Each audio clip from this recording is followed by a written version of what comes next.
Hey everybody, welcome to this behind the scenes process video for Django's Castle. This is for all tier levels as a celebration, of course, to the life and music of Django Reinhardt. I'm going to kind of just walk you a few things of what I'm thinking behind this beautiful song, Django's Castle. Let's get started.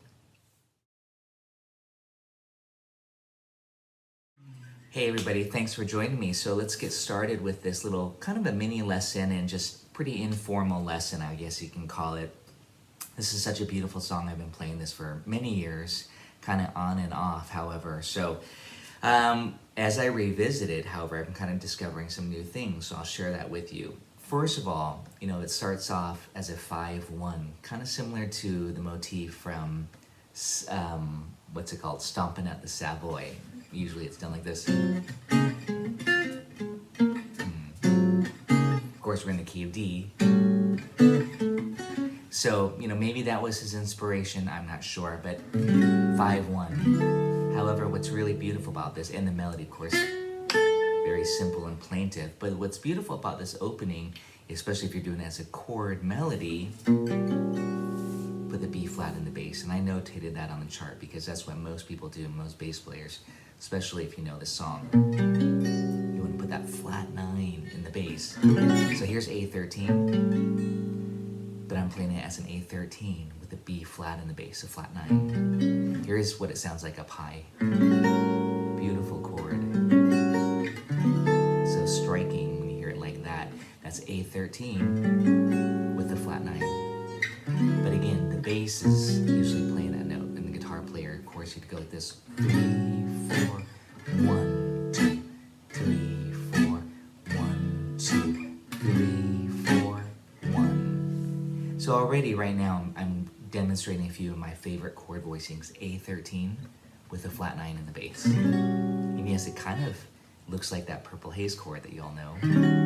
Okay, but we want this B flat in the bass, not E flat, but it's the same shape. And then a D6-9. Again, I mentioned in my post on Patreon, I like a lot of 6-9 voicings for this song. But you could do major 7.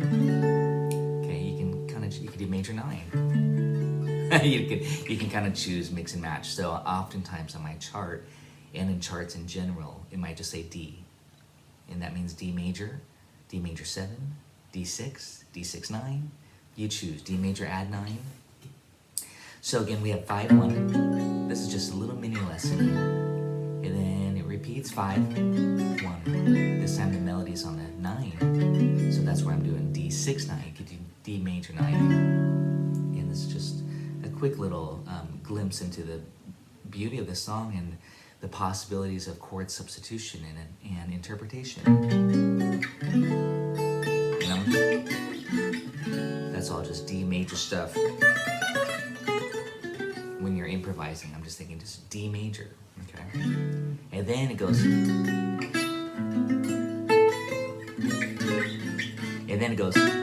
that's A minor, D7, that's a 2-5, I didn't really, it's kind of going off there a little bit. That's a 2-5 into the 4 chord. Basically it's just D9, but the 2 you can put in front of it, which I did on my chart, to pull us to the 4 chord. The 4 chord being G. In this case I'm doing G6. And I'd probably just play the melody up here. Very similar to this. So now we're at the 4 chord. And you're thinking G major stuff. G major 7, G6-9. Again, I'll have more specific materials for you all in the full mega lesson. But we go to the 4 chord. Back to the 1 chord. Again, a lot of space, a lot of noodling. And then we have the melody. Nice little beautiful phrase I wrote here on my chart.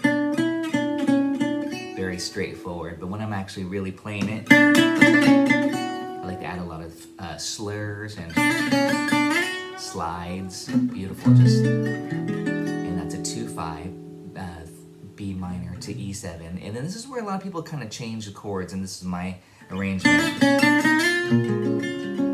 go down to half step 2-5. I'm not going to get into specifics right now, but I'll just kind of play a little bit.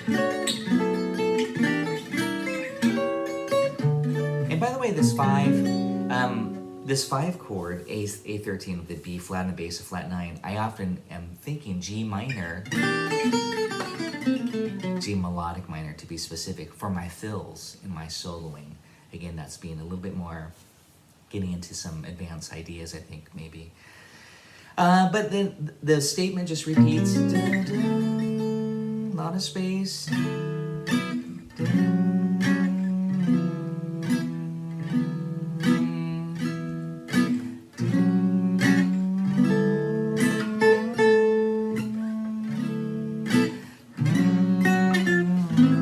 I'm adding a 9 here because I love to add 9s. Add some chromatic cliches. Into the 4 chord, and then this time it goes to the 6, though the 2 dominant, but on the 4 chord is a 6. So that's E7, sharp, I like the augmented there. And I think at the beginning of the video, I like that whole tone flavor for the 2 dominant chord. And then it goes to the F minor 7, B flat 7, kind of some tritone sub. B flat's the tritone of E, a little bit more shop talk here. And then the real 2-5. And I'm using some fancy chords here, E minor 9, A7 flat 9 with the 13, which is just this chord again, which is just this chord. So it's kind of nice to have it up high. And then the minor 4, sharp 4 dim, kind of bluesy, and then D6-9 to end it. And of course you could do that here.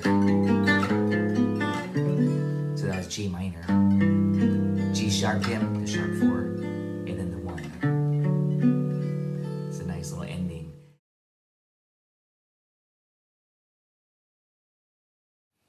So the Django challenge started off more as a challenge for me and, you know, my patrons here, you all, to learn his music. And many of the songs I already knew, and I've been posting, of course, I actually know quite a few Django songs, but I'm actually choosing some that I don't play that often or that I've never played, and I want to make sure I learn them and kind of really dissect them and get into it, besides just kind of crank them out. So I kind of slow down the process, and I'm going to get back into it, at least putting 1 Django song a month that I'm getting into some process video lessons and some behind the scenes, some soloing ideas, chord melody. I really try to make it what I call a mega lesson. And that's what the Django Challenge series is all about. If you're new to Patreon and wondering, what's this Django Challenge? It's basically me covering the music of Django Reinhardt. And eventually I'll have all of his songs on here. And it'll be a nice library for folks to check out. And they can pick and choose what Django songs they want to learn. And of course, many of these are my own arrangements, so they're kind of filtered through me. But of course, the compositions are still Django. So hey, thanks for joining me today on this behind the scenes process video. We'll see you all next time.